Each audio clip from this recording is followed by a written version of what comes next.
오늘은 신앙의 열정을 다시 회복하려면 이라는 제목으로 말씀을 나누고자 합니다. 한번 따라해 보세요. 신앙의 열정을 다시 회복하려면. 신앙의 열정을 다시 회복하려면. 오늘 본문 말씀은 이것이죠. 오병이어의 기적이 일어난 바로 그날이었습니다. 제자들과 예수님이 5,000명 이상 되는 사람들을 돌보느라고 시간도 많이 썼고 또 밤이 되었고 또 특별히 제자들은 많이 피곤했던 모양이에요. 예수님께서 제자들을 불러 이렇게 말씀하셨죠. 내가 나머지는 정리할 테니 너희들이 먼저 배를 타고 건너편으로 가거라. 그래서 제자들이 늦은 밤이었지만 달빛을 의지하여 노를 저어 갈릴리 바다를 건너가고 있었습니다. 그런데 이제 갈릴리 바다 한가운데 정도 왔을까요? 시간은 사경, 우리나라 시간으로 하면 새벽 4시에서 5시 사이일 겁니다. 아주 칠흑같이 어두운 밤이었죠. 그런데 갑자기 풍랑이 불어오는 거예요. 배가 뒤집어질 것 같습니다. 제자들이 힘겹게 노를 저었지만 이겨낼 수가 없었어요. 아주 심각한 위기에 빠졌습니다. 침몰 직전에 있었어요. 그런데 그때 예수님께서 바다 위를 걸어서 제자들에게 오셨다는 것이죠. 제자들은 처음에는 바다 위로 걸어오시는 분이 예수님인지를 알지 못하고 유령인가 하여 두려워하여 소리를 막 질렀습니다. 무섭다고 소리를 지른 거죠. 그때 예수님이 나다, 두려워하지 말아라 하면서 이제 배 위에 타시니까 즉시 풍랑이 잔잔해졌다 하는 것이 오늘 본문의 내용이죠. 여러분, 이 말씀은 우리에게 영적으로 많은 것을 던져주고 있습니다. 오늘 본문에 나오는 배는 사실은 우리의 마음을 상징하고 있는 것입니다. 우리 마음에 풍랑이 불어올 때가 있다는 것이죠. 우리 영혼이 두려움으로 떨리고 분노와 미움으로 흔들리고 질투로 흔들리고 상처로 풍랑이 일어날 때가 있다는 거예요. 우리 영혼에. 그런데 바로 그때 예수님께서 내 마음의 배에 들어오시고 좌정하시면 영혼의 풍랑이 잔잔케 되는 은혜를 입게 된다 하는 것이 본문의 내용입니다. 또 예수님이 바다 위를 걸으셨죠? 여러분, 이스라엘 백성들이 생각하는 바다는 어떤 의미죠? 이스라엘 백성이 생각하는 바다는 고난의 상징입니다. 그래서 성경에 보면 바다는 다 고난이에요. 세상에 고난이 와요. 위기가 와요. 교통사고가 나오고 질병에 걸리고 암에 걸리고 경제적으로 위기가 오고 관계가 틀어지고 고난이 와요. 그런데 이렇게 고난이 오는데 고난이 없는 건 아닙니다. 고난이 옵니다. 근데 놀랍게도 이 고난이, 이 위기가, 세상의 위협이 예수님을 무너뜨리지 못해요. 예수님은 이 고난 위에 계세요. 고난 위를 걷고 계십니다. 그리고 예수께 속한 모든 자들은 고난이 없는 건 아니지만 고난 때문에 무너지지는 않습니다. 그걸 성경이 설명하고 있는 것이죠. 생각해 보세요. 예수님은 광야에서 물고기 2마리와 보리떡 5개로 5,000명을 배불리 먹이셨습니다. 이거는 예수님께서 우리를 먹이시는 분이시요 목자라는 사실을 우리에게 알려주고 계시는 것이죠. 우리의 보호자가 되어주시는 것이죠. 예수님이 또 이 모든 사실을 제자들에게 가르쳐 주시기 위하여 바다 위를 걸어서 제자들에게 오신 거예요. 그런데 제자들이 어떻게 반응했다고 그래요? 예수님을 유령으로 생각했다는 거예요. 이거 불신앙 아니에요? 그리고 두려워했다는 거예요. 놀라운 거는 아까 이전에 봤던 놀라운 광경, 기적, 예수님이 물고기 2마리로 5,000명을 배불리 먹이시는 이 어마어마한 기적의 현장에 있었고 그 놀라운 기적을 봤음에도 불구하고 제자들은 그 은혜를 다 까먹고 그 신앙을 다 까먹고 은혜를 까먹고 두려움에 빠졌다 이렇게 설명하고 있습니다. 한번 보세요. 52절 같이 볼까요? 52절 시작. 이는 그들이 그 떡 떼시던 일을 깨닫지 못하고 도리어 그 마음이 둔하여졌음이러라. 무슨 말이에요? 이전에 받았던 은혜와 감격을 잊어버렸다는 것이죠. 여러분, 우리도 이럴 때가 있지 않습니까? 처음에는 뜨거웠어요. 그러나 이제는 그렇지 않습니다. 은혜 받아서 눈물을 흘리며 감격할 때가 있었습니다. 그러나 이제는 그렇지 않습니다. 교회에 와서 신앙생활하는 것이 너무나 행복해요. 너무 즐거웠어요. 찬양하는 게 즐거웠어요. 그런데 이제는 더 이상 즐겁지 않습니다. 예배당에 와서 예배 드리는 그 순간 막 눈물이 쏟아지는 거예요. 하나님의 은혜가 회복되는 거예요. 그러나 어느 순간 그 은혜를 다 잊어버렸습니다. 그럴 때가 있다는 거죠. 하나님이 나를 치료해 주시고 내 기도에 응답하시고 나와 함께 하셨다는 사실을 내가 경험했어요. 경험하지 않은 게 아니에요. 신앙생활하는 사람은 다 성령의 은혜를 경험하잖아요. 경험했어요. 그런 적이 있어요. 그런데 지금 그렇지 않다는 거예요. 마음이 둔하여진 거죠. 이럴 때 우리는 어떻게 해야 되는 것일까요? 이 둔한 상태로 계속 살아야 되는 것입니까? 아니면 회복해야 되는 것입니까? 하나님은요, 우리가 회복하기를 원하신다는 것을 깨달으시기를 주님의 이름으로 축원합니다. 어떻게 회복할 수 있을까요? 오늘 말씀을 통해서 그 영적인 지혜를 몇 가지 얻었으면 좋겠습니다. 첫 번째로 어떻게 회복하느냐? 약함을 인정해야 된다는 거예요. 한번 따라해 보세요. 약함을 인정하라. 예, 이게 굉장히 중요해요. 왜 그렇죠? 우리가 약함을 인정할 때에 우리는 독립적으로 살지 않고 하나님을 더 깊이 의지하는 존재로 살아갈 수 있기 때문에 그런 것입니다. 하나님은요, 우리가 완전하고 완벽한 그리스도인이 되는 것을 원하시지 않아요. 그리고 우리는 그렇게 될 수도 없어요, 사실은요.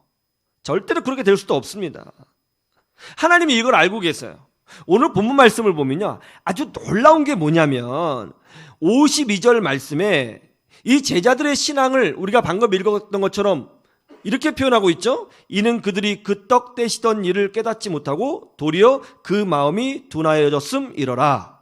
이렇게 설명하고 있습니다. 그런 다음에 이 제자들의 마음이 둔해졌잖아요. 그러면 예수님이 어떻게 하셔야 돼요? 책망하셔야 되죠. 야, 너희들 정신 못 차려?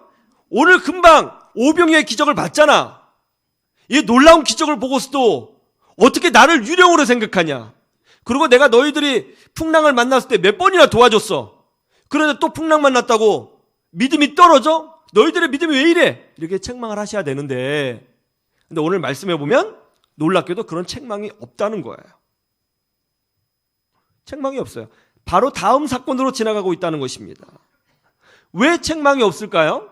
왜 제자들이 받았던 은혜를 다 잃어버리고 그 열정을 다 잃어버리고, 아니 그것도 날짜도 멀리 된 게 아니잖아요. 방금 전의 사건 아니에요. 얼마 전의 사건, 오병이어의 기적의 사건을 직접 목격하고 체험했을 불구하고 그 은혜를 잃어버렸던 제자들을 향하여 왜 예수님은 책망하지 아니하셨을까요? 그 이유는 하나입니다. 원래 그게 사람이거든요. 원래 사람이에요. 제가 삼겹살이 엄청 먹고 싶었던 때가 있었습니다. 그게 이상하게 땡기더라고요. 삼겹살이요. 그래서 이제 밤에 삼겹살 먹었어요. 예, 얼마나 맛있는지요. 입맛 다시는 분 계신데요. 진짜 날마다 삼겹살을 먹어도 살 것 같더라고요. 그런데 그 다음날 동기 목사님 모임에 갔거든요. 점심 때 삼겹살 먹더라고요. 정말 먹기 싫었습니다. 느끼한 게요. 그냥 라면 먹고 싶더라고요. 이게 사람이에요. 금방 바뀌어요. 금방 바뀌어요. 하나님이 이집트에서 400년간 노예살을 했던 이스라엘 백성을 모세를 통해서 구원해내셨습니다. 구원하기 직전에 이스라엘 백성이 뭐라고 그랬어요? 하나님 살려주십시오. 살려주십시오. 우리를 돌아보지 않습니까? 간절히 기도했잖아요. 얼마나 고통스러운지.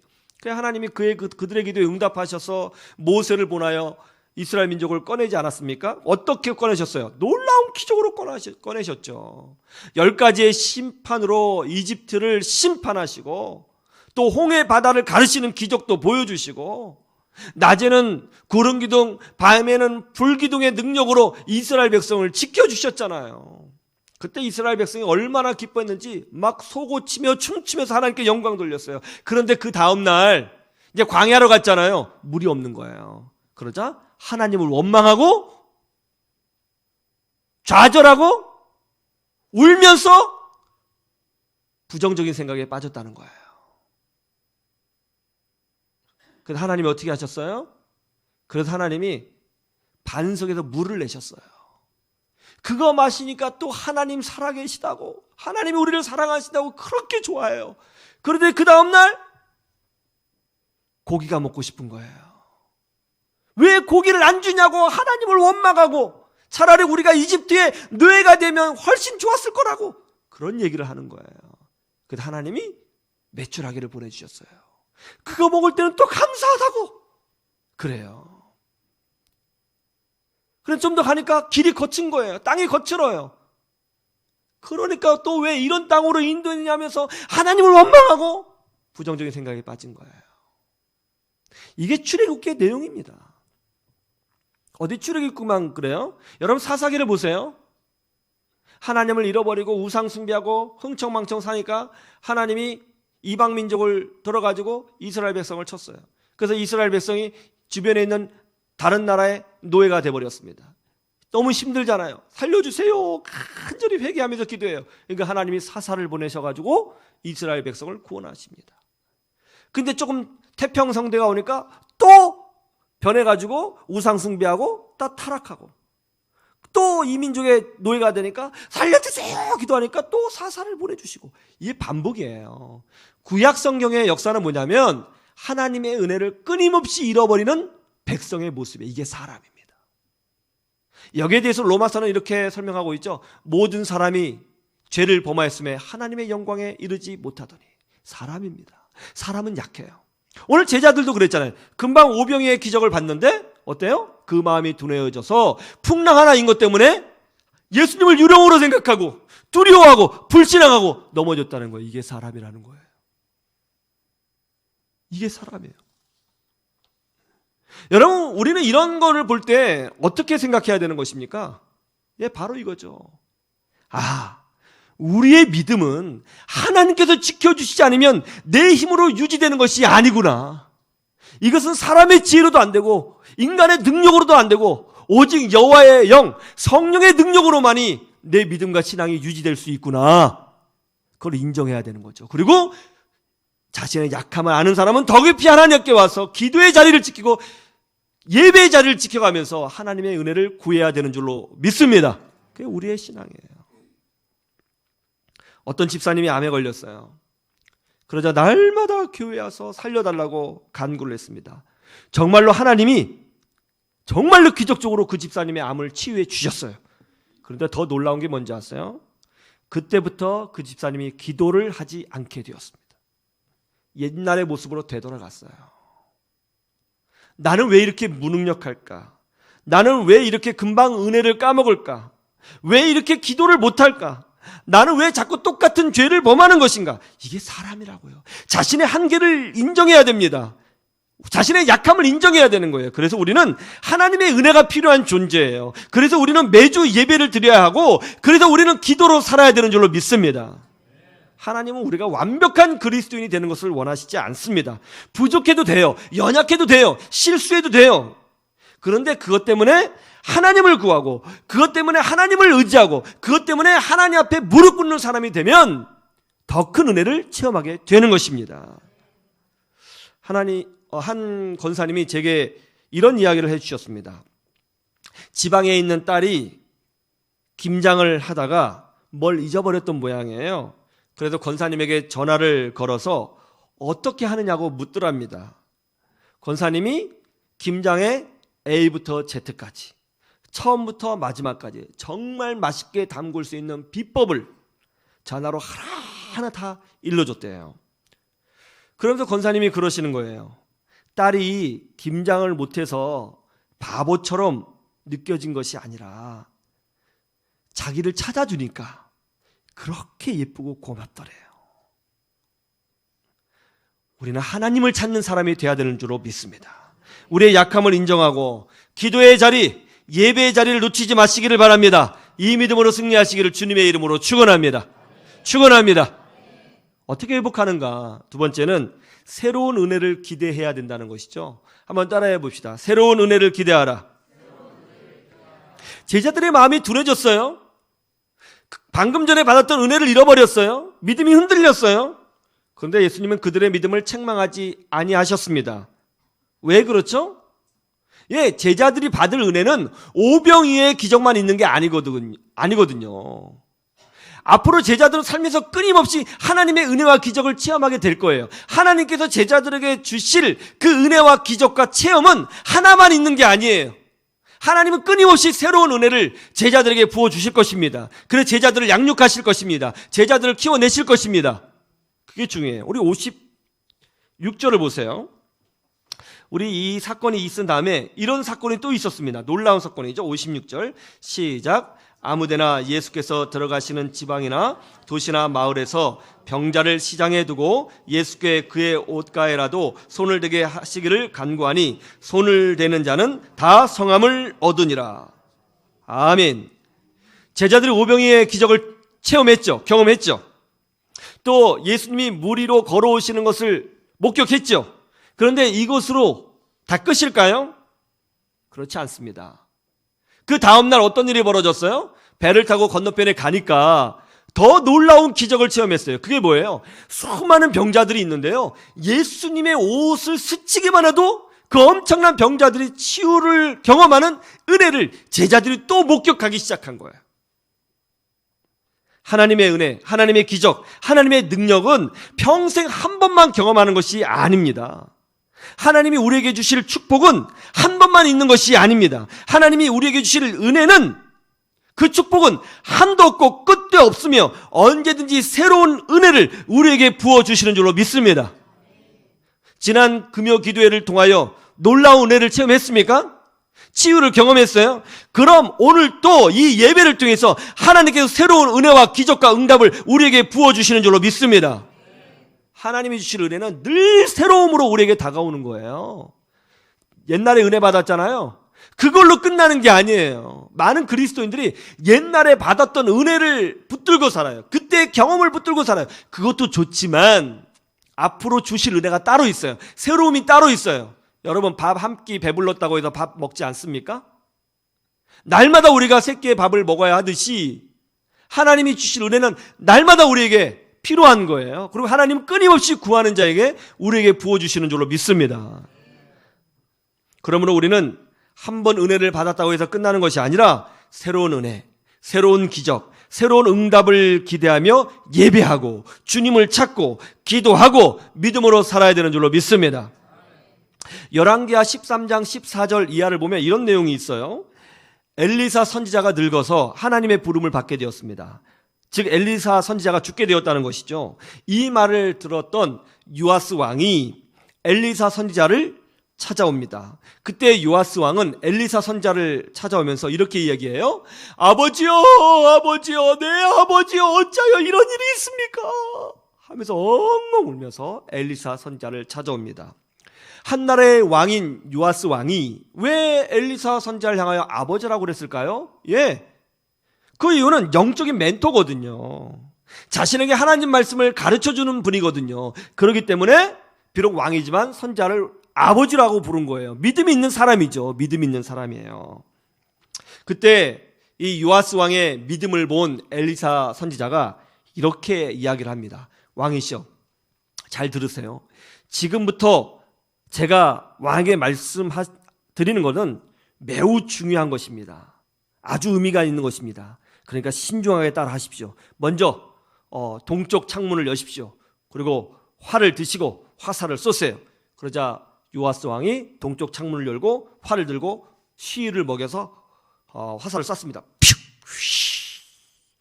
그러자 엘리사 선지자가 이렇게 얘기했죠. 왕께서 이제 아람 국가를 강하게 치실 것입니다. 다음에 이렇게 하십시오. 자, 화살들을 드시고 땅에 내리치십시오.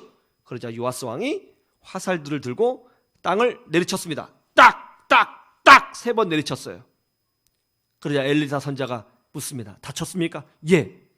왕이시여, 왜 3번만 쳤습니까?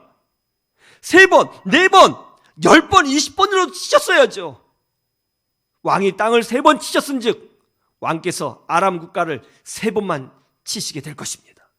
만약 6번, 10번 이상 쳤다면 아람 국가를 완전히 무찌르고 승리하실 수 있었을 텐데 어쩔 수 없습니다.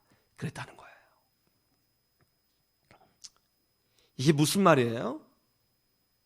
하나님의 은혜를 구할 때는 더 구하고 더 구하고 더 구해야 한다는 거예요. 왜 그래요? 하나님께서 우리에게 주실 은혜와 축복은요, 한계가 있는 게 아니에요. 분명히 의미가 있다고 했잖아요. 그러면 10번, 20번 땅을 쳤어야죠.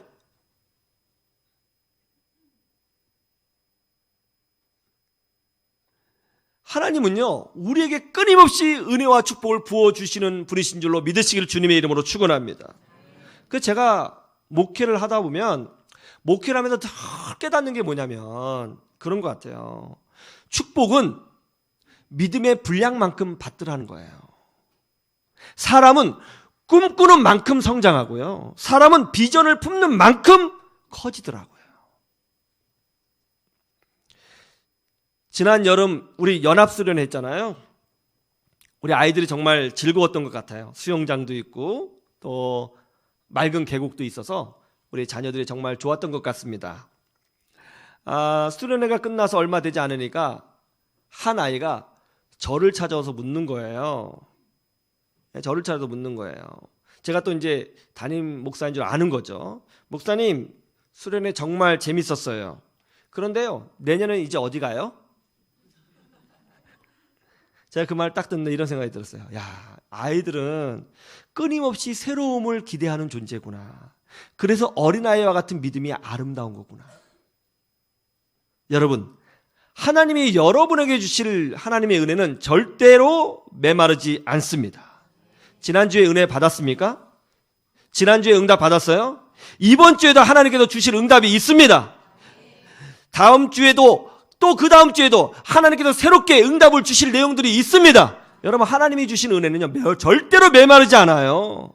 늘 새로운 은혜를 구하시고 다음 없는 주님의 은혜를 늘 누리는 사랑하는 주의 백성들 되시기를 주님의 이름으로 축원합니다.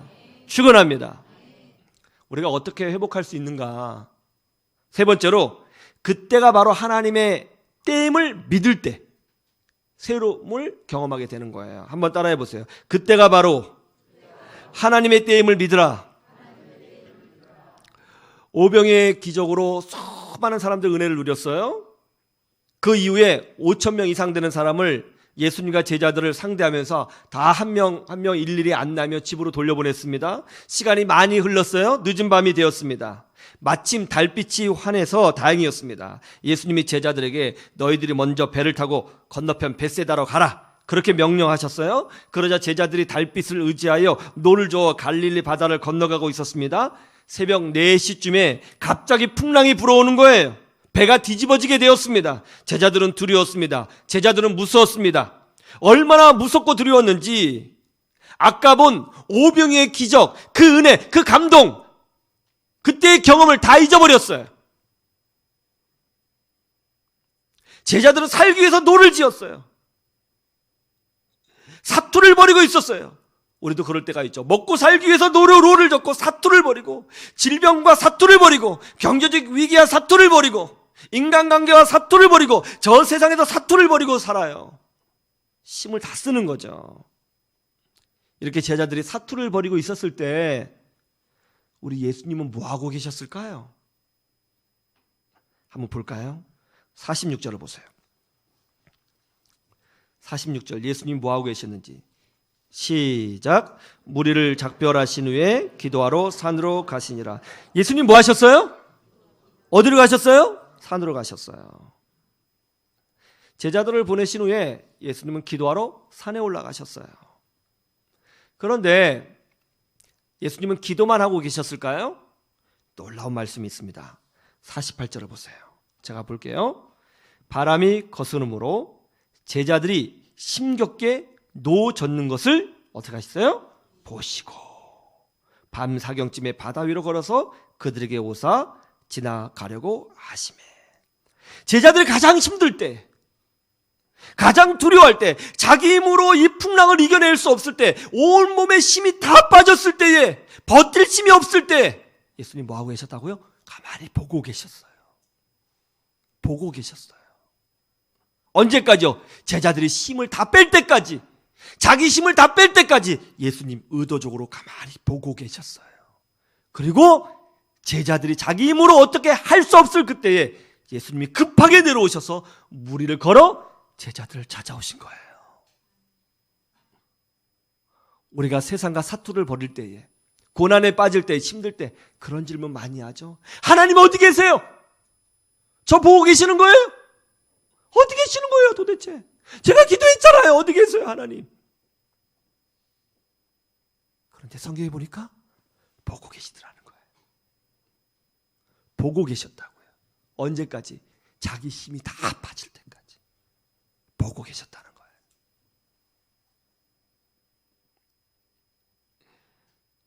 그리고 무리를 걸어서 우리에게 달려오신다는 거예요.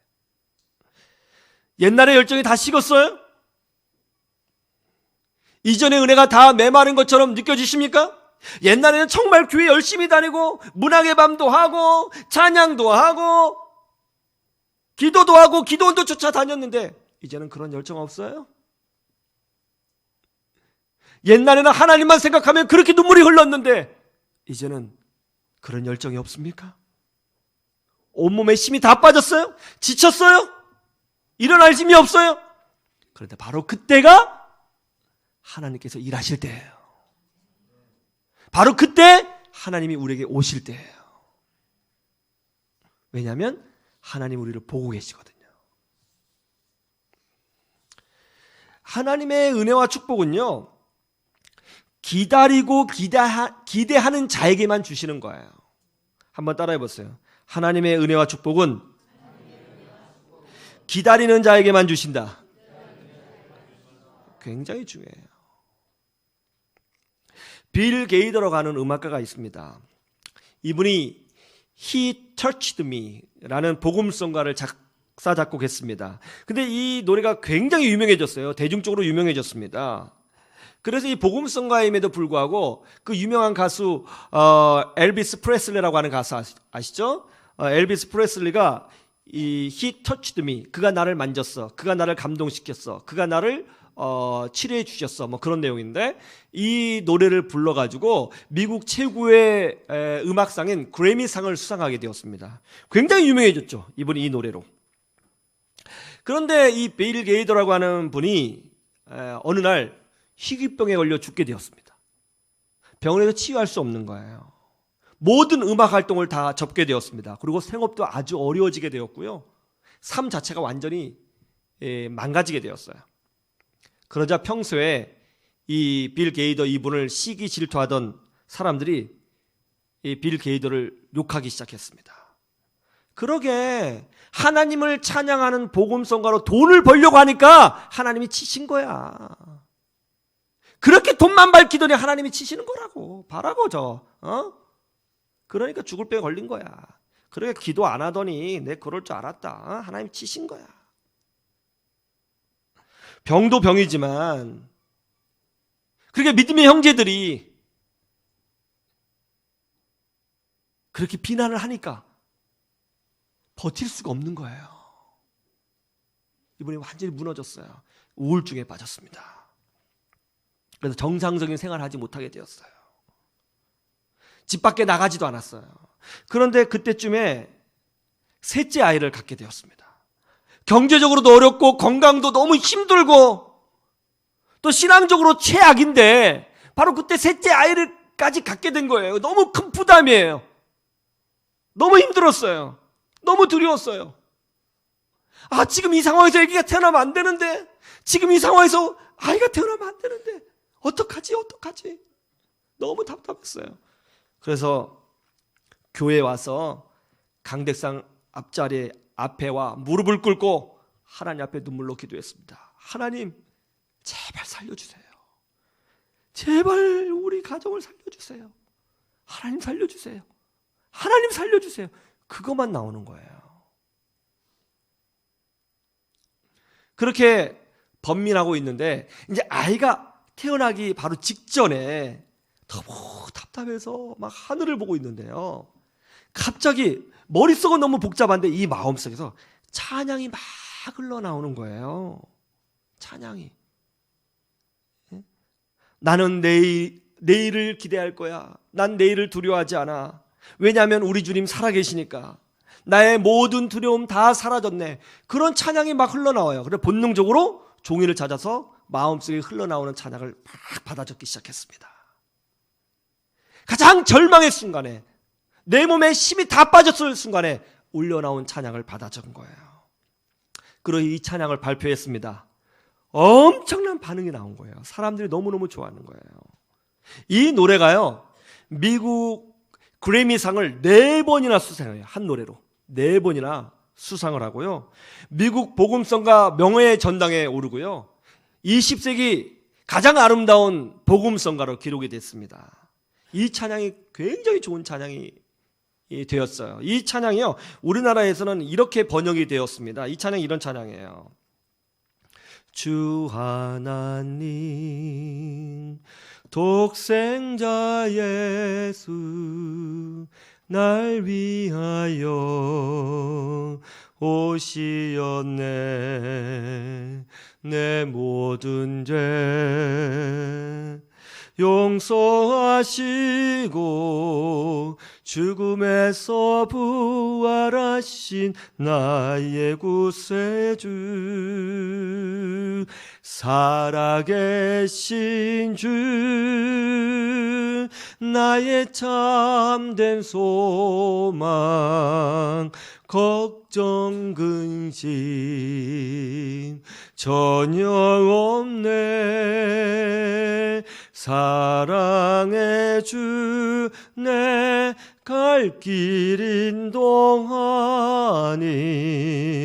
내 모든 삶의 기쁨 늘 충만하네. 할렐루야. 가장 힘들 때, 가장 영적으로 다운돼 있을 때, 가장 무기력할 때 하나님이 주신 찬양이었어요. 그때가 바로 하나님께서 일하실 때인 줄로 믿으시기를 주님의 이름으로 축원합니다. 그러므로 우리는 열정이 식을 때에도 하나님이 나와 함께 하신다는 것을 믿고 믿음으로 일어나고 기도의 자리를 지키고 예배의 자리를 지켜야 되는 줄로 믿습니다. 그래서 결국 나를 세우시는 하나님의 은혜를 다 경험하시기를 주님의 이름으로 축원합니다. 축원합니다. 할렐루야.